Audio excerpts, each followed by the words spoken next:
কোটা আন্দোলন ঘিরে শিক্ষার্থী আবু সাইদ নিহতের ঘটনায় রংপুর পুলিশ লাইন্সের এএসআই আমির হোসেন এবং মেট্রো তাজহাট থানার কনস্টেবল সুজন চন্দ্রকে সাময়িক বরখাস্ত করা হয়েছে। এ তথ্য নিশ্চিত করেছেন রংপুর মেট্রোপলিটন পুলিশের উপকমিশনার আবু মারুফ হোসেন।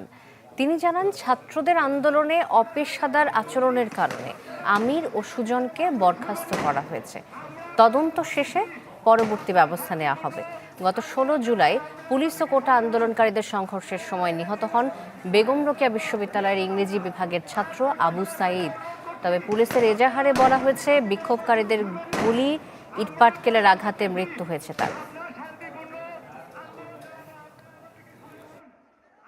আবু সাইদের ঘটনা ইনকোয়ারি একটা প্রাথমিক রিপোর্ট দাখিল করেছে। তাতে এই দুজনের অপেশাদার আচরণ পেয়েছেন তাদের ইনকোয়ারিতে, যে কারণে তাৎক্ষণিকভাবে এই রিপোর্ট দাখিল করে মাইনের সাসপেন্ড করা হয়েছে। এখন ইনকোয়ারি চলছে, বিস্তারিত রিপোর্ট আসলে তখন আবার হয়তো দায়িত্ব নির্ধারণ করে তখন চূড়ান্ত ব্যবস্থা হবে। 100% কপার কন্ডেন্সারে তৈরি ভিশন ফ্রিজ, তাই গুণে মানে অটুট থাকে বছরের পর বছর।